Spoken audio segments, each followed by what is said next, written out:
Authentic, fun, relatable, and slightly provocative. Just another hang with your besties. It's CK Mornings and the In Case You Missed It podcast. This is a story, and it doesn't do well for the fear of being buried alive. There's a woman in Thailand who shocked everyone when she started moving in her coffin after she was brought to the crematorium. They were ready to cremate her. And she started knocking on the coffin. That's just, that's a fear. Nightmare fueling, yeah. Like, there's so many fears mixed into one, like claustrophobia. Just being in that coffin. And then being like, how am I getting at it? Like, the whole thing is a fear. I'm even afraid for those at the crematorium. The 65-year-old woman apparently was, there's some video of her in the back of a pickup truck moving her arms and head. And the staff is bewildered. They're like, what? I was a bit surprised, so I asked them to open the coffin, and everyone was startled. I saw her opening her eyes slightly and knocking on the inside of the coffin. Nope. She must have been knocking for quite some time. This is her brother saying that. What? I don't even know where to start with that. That's, yeah. I don't know if it's sad. What happened? They thought she was medically dead, obviously, Apparently. I assume? Yeah. Oh, I don't know. The manager of the crematorium said he was explaining to the family how to get a death certificate when they heard the knocking. Wow. What the heck? Yeah, it is terrifying for everyone. You know, it's terrifying because this isn't the only time we've read a story like this year. Oh, on your way to the crematorium. 2026. Let's keep track of how many of these weird stories. Like this type of story. It's like, oh, I thought you were dead. I know my kids have thought so when I'm laying on the couch for like a Saturday nap. That's always the fear of like, what if someone accidentally thinks I'm dead? I'm just in a really deep sleep for just out like a something. light. Yeah. I don't know. Like knocking on the Something about being on the way to the crematorium too. Like, oh, you're so close to getting cremated. So the brother says that the sister had been bedridden for 2 years. Her health had deteriorated. She was unresponsive, stopped breathing 2 days ago, and they claimed she was dead. The brother then placed her in a coffin and made a 500-kilometer journey to the hospital. And that's when they opened it up. And they were gonna cremate her, and there she is knocking away. Yeah, nothing will get you out of bed rest faster than you'll be up. Whoa. I would fine. try to have like a line too, like you open the coffin and be like, "Not yet." You got rid of me, eh, brother? Psych! I'm here. Last night was the night. Finally, the night. I've been getting calls from my dad and texts and emails for about 2.5 months. It was bulk item pickup. Well, today's actually the bulk item pickup. You can't just throw a couch out for your garbage pickup. You have to call and let them know you have a bulk item. Okay, yeah. So that they make a special trip. My dad got a new couch, I think it was August. Oh, that long, eh? Christopher, I'm going to need this couch out. It's okay. It's in the garage. I need it out the road. Okay, I'll come over. No, not until November 25th. This was in August. He reminded me just about every week. This week, the texts and the emails picked up. Christopher, don't forget. Tuesday night, you got to come over. I get that couch out. Yeah, I got it in my calendar. I'll be over there. Okay, I got an email today. Bulk items got to be out. So then yesterday, it's funny because I forgot. So after all these Fair reminders. enough. It's one of those things you're like, stop reminding me. I won't forget. And then you're like, oh no, I Not forgot. an idiot. I'm not forget it, Dad. And then I forgot it. So Carter was finishing work. I called him. I said, hey, bro, come over. I need you to help me carry this couch out for your grandfather. He said, yeah, no problem. So we go over there. And as we're driving over, everybody in the neighborhood, everybody's doing bulk item. Oh. There are so many people carrying couches and dressers. Like, this is in this pickup zone today is apparently, I don't know what everyone's doing. It just seems like it was pretty popular for bulk item pickup. Is this, because I'm in a whole different world being in an apartment. So is this something like the municipality has set dates or you have to schedule? They do have set dates, but you have to schedule that you have a bulk item. Okay. So you can't just say, I have this bulk item, I need it out on December 2nd. They're like, no, that's not one of our days. No, the next bulk item pickup date for your pickup zone is yada, yada, yada. You must book a bulk pickup. So that's the whole situation. And it's been on my dad's mind for 3 months. So we finally got it out last night. Got over there. It's funny because my dad thinks I'm completely incapable of anything physical. Well, how are you going to get that out of there? I'm like, well, you've been asking me 3 months. I'm going to pick it up and take, I don't know if you can do that. Does Carter not have any friends? His mind was blown when I helped him pick up that couch. He thought my back was going to shoot out my spine, like my right out of my skin. Oh, be careful, be careful. My dad's never been much of a physical specimen. So, yeah, we got her out. I just couldn't get over how many people were doing bulk item pickup yesterday. I guess maybe like the holidays, people are kind of clearing out. I don't know what it is, but this zone was they were fired up. So I hope if you schedule a bulk item pickup, you called your kids, your grandkids, and got them out there.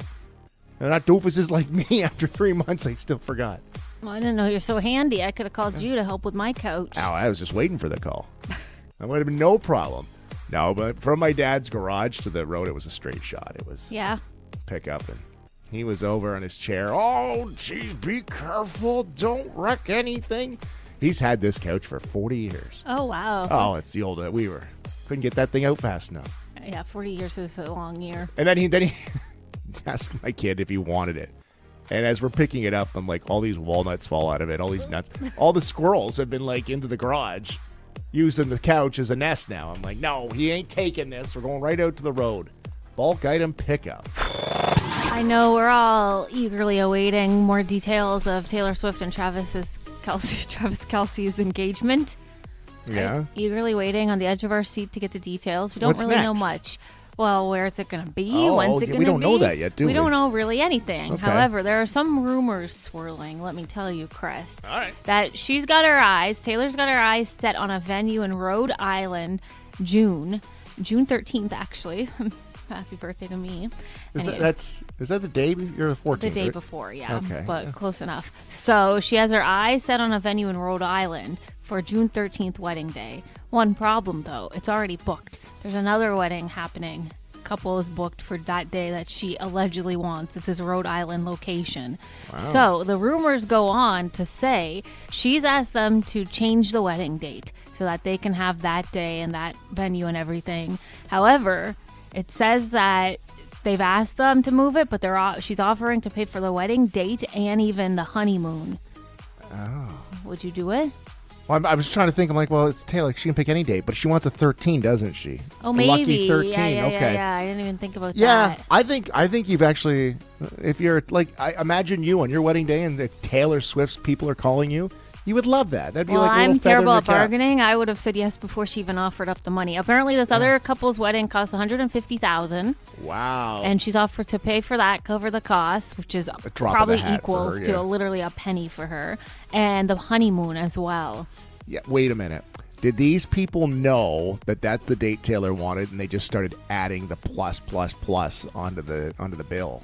They're like, oh, we also want a champagne tower. I would. Yeah. Once I got rumors of that, I'd be like, okay, tack on this to we can have anything we want. I'd be like, 150 is nothing for you, Taylor. Love you, but exactly. That's literally nothing. I think it all depends if they're Taylor's fans, or like, what if they're not Chief fans? Like, what if they hate the whole Taylor Travis Well, they're Rhode relationship? Island, so that would be New England, wouldn't it? That's true. But apparently she likes this location. It's close to her vacation home now or whatever like that. I just figured she would have some location that's never been heard of before. Well, this is an exclusive place in Newport. Not that exclusive. 70-room cottage that's been around forever, 40 miles from her holiday home. It's with a mansion that's worth $500 million. Okay, so then this couple that's got it booked already, they've already got some weight behind them. They must. Because you ain't booking. You and I ain't well, booking yeah, that place. this isn't a venue down the street or whatever. Like, I'm sure this couple, that's what I thought of too. I'm like, this couple to even be in the same conversation as Taylor Swift's wedding venue, they must be rich too. Or so maybe if they play already have hardball. money of their own, I'd go even further. Play some hardball a little bit and be like, oh, no, not yet. Let's talk. Royalties for every single song you sell. Baby. Yeah, she wants that 13th date, eh? I get that. So Is that her birthday? It's not a birthday, right? December 13th is her birthday, not June 13th. Okay. But so now the people who own the property said it's rumors. We haven't heard anything. Yeah. But they know they're going to be tight. Yeah, you know what's going to happen. Taylor's going to win either way. Because Yeah, she can bump those people. She could buy this property probably and say on second thought. So you can't play too hardball. It's tough. Yeah. How much weight do you have with your fight with Taylor at the other end? You ain't winning that one. Yeah. You and I should book all the wedding venues on the Eastern Seaboard. Okay, for every 13th Every date from 13th now date. until 2028.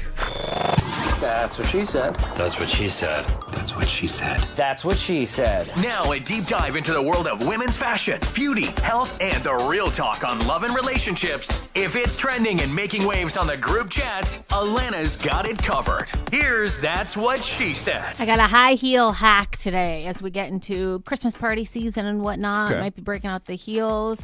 So long story short, to make your feet hurt less when you're wearing high heels, a lot of people recommend this thing. It's called lidocaine spray. I hope I'm saying that right. Lidocaine spray. So it's like a topical kind of thing that is used. It says it's used for things like burns, scrapes, insects, bites, and it kind of just is a temporary pain relief, numbing kind of thing. Kind of like an icy hot kind of thing, but more of a spray. What do you use it for normally? Temporary. It says temporary numbing or pain relief for things like minor burns, scrapes, and insects bites. Or a lot of athletes use it if their muscles are aching or whatever. So it's just like a temporary. It's kind of like a topical version of like a aspirin or whatever, like a topical kind of pain spray. So this all started when they had the Victoria's Secret show a few weeks ago, actually, and they were asking models backstage what they used to prepare, and one of them showed inside their purse, and she uses this lidocaine spray because she's got to walk in the heels. So apparently, you just spray it on your feet, the bottom sides of your feet, cover the areas that usually are most painful, because I feel like a lot of women, they have that pair of heels they like, and they know like what spots it's gonna hurt. Like I wore a pair the other day and I thought my toe was gonna fall off. Like, I don't get you women the doing pain. that. Some guys are really into the high heel look, like love it, and all I can, every time I see them, I'm like, man, that must hurt. And I think about the pain. I was like, you should just wear some sensible shoes. I find it so hard in wintertime to not wear heels, because like I went out to that pet and wildlife thing the other day, and I'm like, what am I going to wear that looks like kind of class? Like I can't wear Ugg boots. Dress her up a bit, Yeah, like there's not really an option, like a nice pair of high heel boots. Like there's not options. Like, good on you, women. Like when I'm going out in summer, I can wear like a nice pair of sandals or a nice pair of flats, but for winter, like I almost need to wear heels. Or it's heels or Ugg boots. Like I got no in between. You know what I mean? So this spray is supposed to help. It says it's generally safe to use. Like you're not supposed to overuse it because it can numb too much to the point of if you harm yourself, like if you get a fracture or a blister, you might not realize. But I can feel like your whole foot's numb. Now you're falling off the heel on the dance floor. That's true. You have to be careful. You don't want to numb too much. But yeah, they say this helps. It's got no smell or anything like that. It dries pretty fast, lasts for a long time. I gotta recommend too, in the summer, I got off Amazon double-sided tape. Okay. And I've been using that because it's going to be hard to explain to you, but like I've got heels that have straps that go on my ankle, but a lot of times the straps will fall down, which renders it basically useless. Like the heel will barely stay on. Oh, I'm following you. Okay. So I put on this double-sided tape on my ankle, and then I stick the strap to it so the strap doesn't flop off. This double-sided tape has been life-changing. I put it on my tank tops in the summer so my bra straps don't show. I'm taped up in the summer like you don't even know. You women, eh? I'm taped to the gods. You guys got like. Remember, I showed up to work one day with 2 different sneakers on, and I didn't even notice. Like, it's just you guys go so out on like the simplest things. It's so fun though. Like, and good on. I'm saluting you guys. A couple of snaps for the ladies today because like. I look at those high heels and like, why would I want to do that to myself? Like, yeah, I got my high heel Uggs You ever on see today. a guy wearing a suit and he's got like his Nike Dunks on? Oh, yeah. I'm like, we don't care. We're like, this is comfortable. That's cool. And then we just make it a thing. Yeah. Anyways, when did we can get away with the easiest? We're like water, the easiest path to resistance. We're like, yeah, that's cool. I know. You ladies are taping yourselves up, lidocaning your feet. We're always showing out. We're showing out, baby. And look at what you're fighting for. That's the guy sad with part. Two different sneakers. Got some girl chat that we need to cover on That's What She Said? Text CK Mornings anytime. 519-354-8684. Alannah's That's What She Said. Got in a rabbit hole last night. You ever see a stupid video online and then it makes you paranoid? And I'm like, now I got worries in my head I wasn't even thinking about. I saw this whole thing about this woman who injured herself because she was heating up water in the microwave. and it exploded and it injured, and it was like PSA, never heat up water in the microwave. But and I do this all the time. I go to read the comments. Every single comment was like, who's putting water in the microwave? Who's water? Why are you boiling water in the microwave? I was just like, oh, does no one else? I boil water in the microwave 2 or 3 times a day. Really? What are you boiling water for? Well, I do instant coffee, so I yeah. do it that way. Like I heat up water in a mug for about 2 minutes, and then I put instant coffee beans in it. Sometimes if I'm lazy and I don't want to boil on the stove, I'll do it that way. And I do it all the time. And everyone was like, well, no, you don't use a kettle? I was like, oh. How are you heating up water in the microwave? No, I don't know, because we use I'll use my Keurig just without a pod.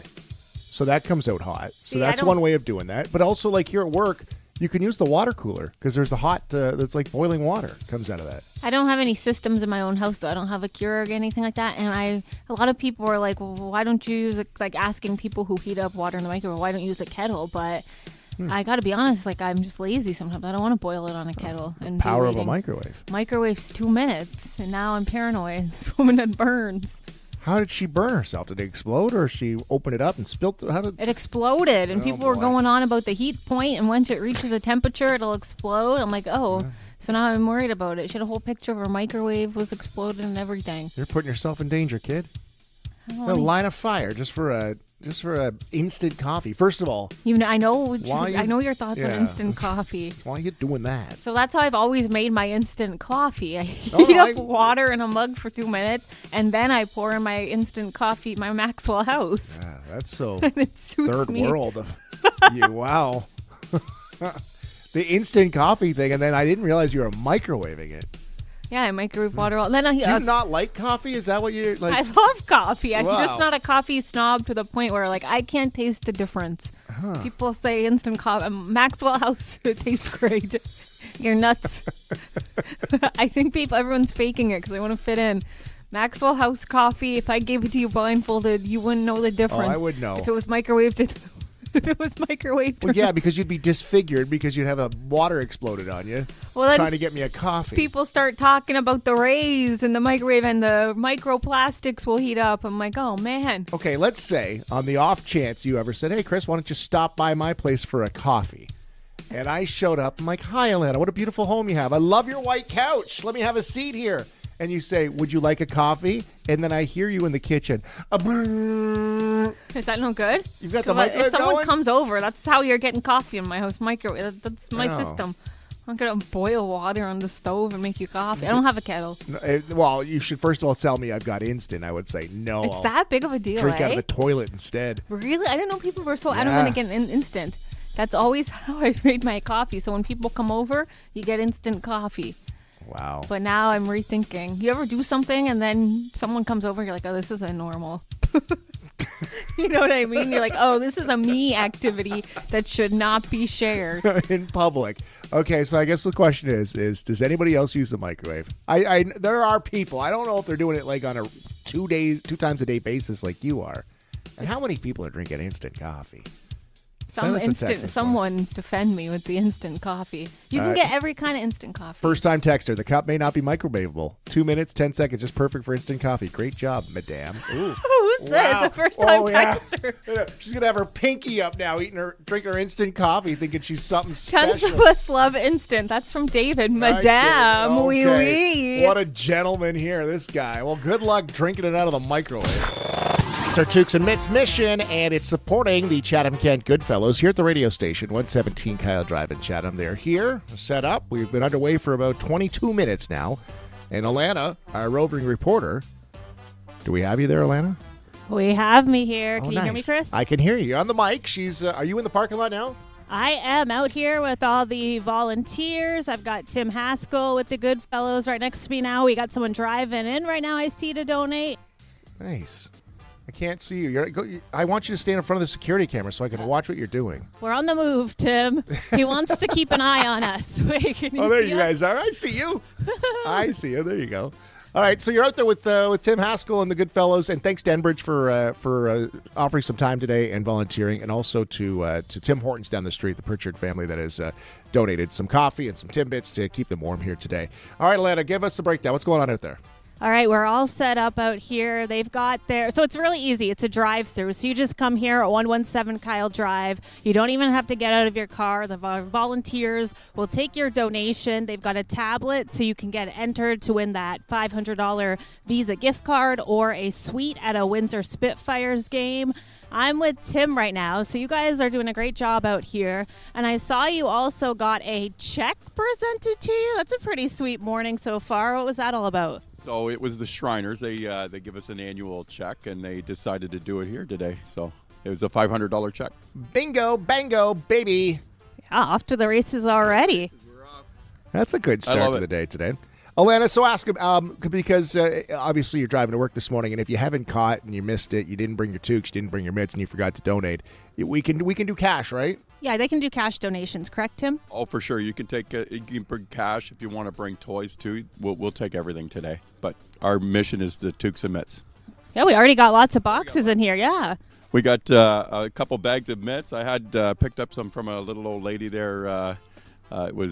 She actually delivered it to my house. She walked down with her little walker there, and she had 4 or 5 boxes sitting on there that she had already made. So it's been pretty cool. Handmade toques and mitts? Handmade toques and mitts. Oh, that's so nice. You don't get any better than that. Incredible. That's really nice. Do they have the tap machine out there, Allanah? Do you guys have the tap machine out here, Tim? No, we don't. Unfortunately, it would have been another. We would have had to pay for a whole month for one day, so we decided to not work with the tap machine today. Okay, well, I keep forgetting, Allanah. Sorry that Tim doesn't hear me. I keep forgetting that. I can't keep forgetting he can't hear me. So tell him that I guess people can go online, right? And how do we do that donation online? We got a game of telephone because you please. can't hear him, Jeez. Tim. If people want to donate online, how do they do that, Tim? You can go to our website, and there's a donate button on there. Just go to there. It'll say donate Chatham Goodfellows, and it's easy. It'll give you the information on how to donate right directly to us. ChathamGoodfellows.ca. Say hi to Tim for me, all right, Allanah? Chris says hi, Tim. Hi, Chris. Wave to him in the security. How you doing, Chris? Yeah, see, this is the way it's going to work. Period. We might have to get him an earpiece today. Okay. You want an earpiece, Tim? Yeah, it'd be nice if I could hear what he's saying to me. That'd be really easier for me to talk. He could be saying anything right now. You have no idea. No, he doesn't need an earpiece and a I'm hairpiece. just sitting here, not listening to anything. I won't tell him what you just said, Chris. Leave it at that. Oh, we got lots of people driving in All right now. Go take care of that. Wednesday means we're chatting with Chatham-Kent Mayor Darrin Canniff, who's on the line with us right now this morning. Why am I a train wreck today? I don't know. Mayor Canniff. You're talking fast there. I don't know what I'm doing. Good morning, Mayor Canniff. How are you? Wonderful. How are you doing today? Well, Great, clearly. yeah, amazing. Outstanding. I was just going to say, and this was in my head, maybe this was I was thinking and not talking at the same time. I was going off track. We have a great community. We know that. Today we're doing our Toques and Mitts mission here at the radio station. We're collecting Toques and Mitts for the Chatham Goodfellows. Over the weekend, we had a couple of events raising some food and some can donations for the Outreach for Hunger with the CP Holiday Train, the Glasshouse Fireworks.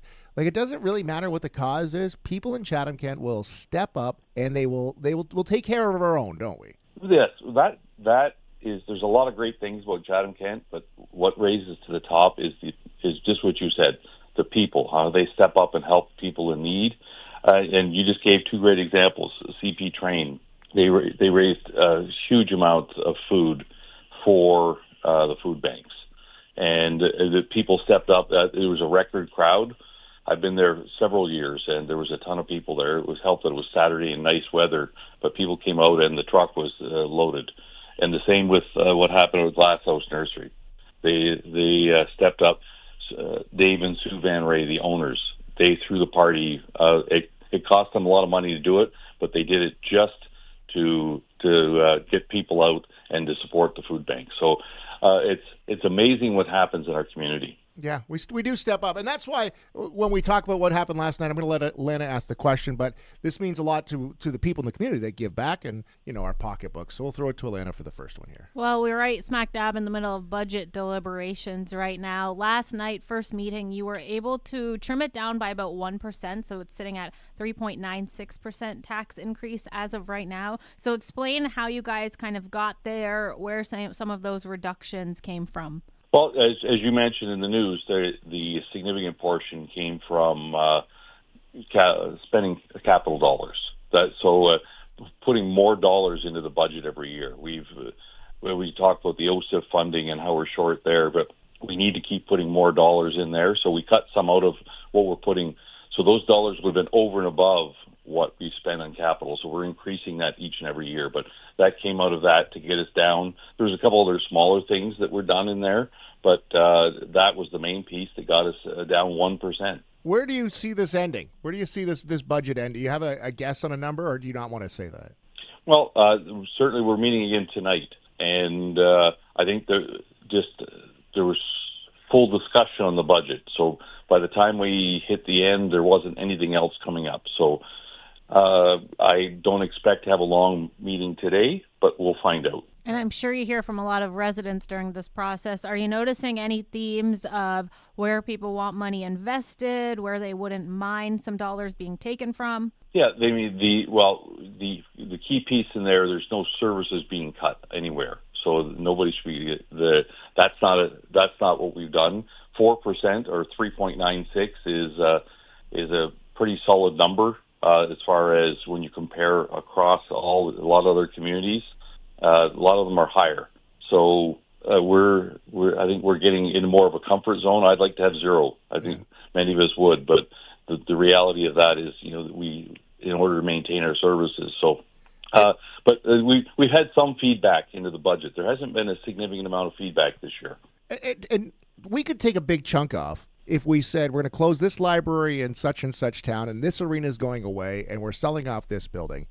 That's a way to bring that budget down quickly. But the citizens don't want to see their services, their arenas, their library gone, right? No, that's the thing, is that it's quite clear anytime something's come up like that, we call it the ugly list.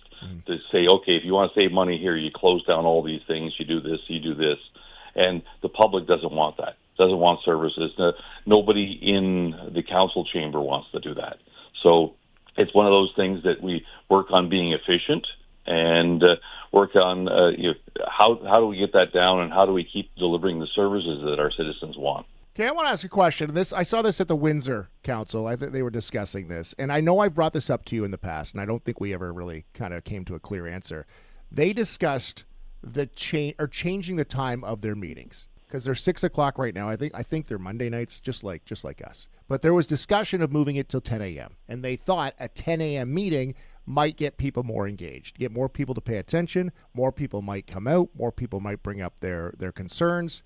Has that ever been a discussion at the municipal level here? As in, we have our meetings on Monday. Has there ever been a discussion of moving it to a daytime meeting?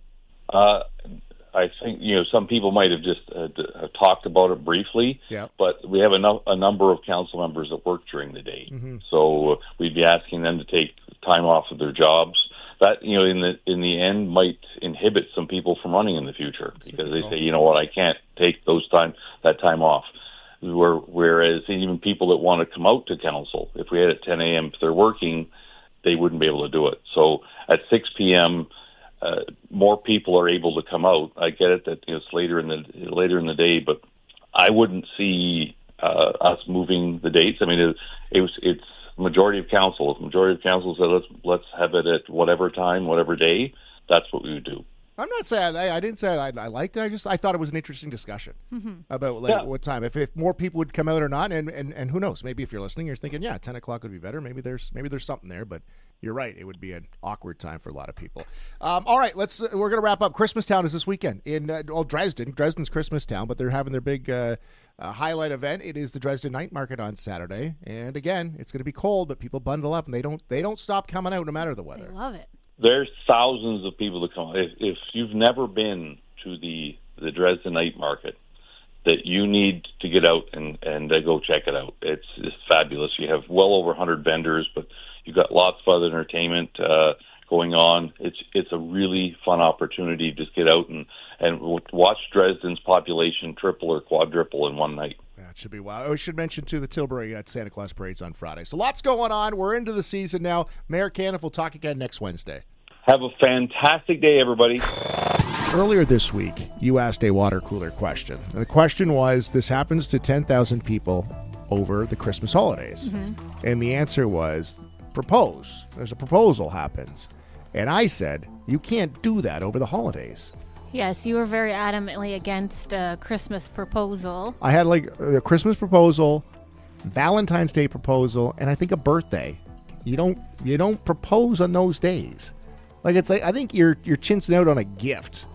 You're like, hey, Merry Christmas, open this. You're kind of like, I'm the gift. Exactly. You marry me. You marry me. You're welcome. However, that being said, I was for it. With all that said, and all that information, you're for it still. Erin was not. She said there are 4 days of the year to not propose, and I will forever stand by my opinion. Christmas, New Year's is a good one. Valentine's Day and the girl's birthday. Nope, nope, nope.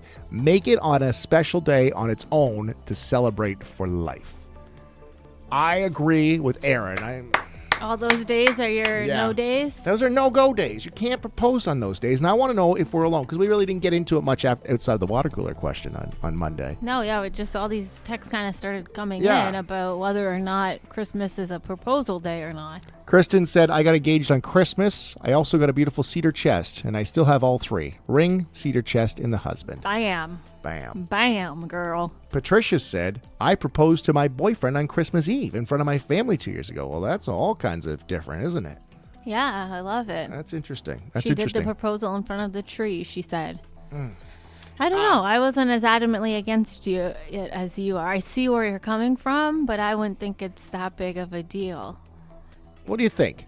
Do you think there's no-go days on the calendar that you just do not propose on? Do you think a Valentine's Day is kind of chintzy to be like, Happy Valentine's Day, you're the love of my life, down on a knee? Like, I think Erin's right. Like, make it be something on its own. Okay. Really? But Valentine's Day is the day of love. Yeah, like, let's do something together. Like, I love you so much, I'm giving you, that one, okay, you could maybe convince me on Valentine's Day. Maybe.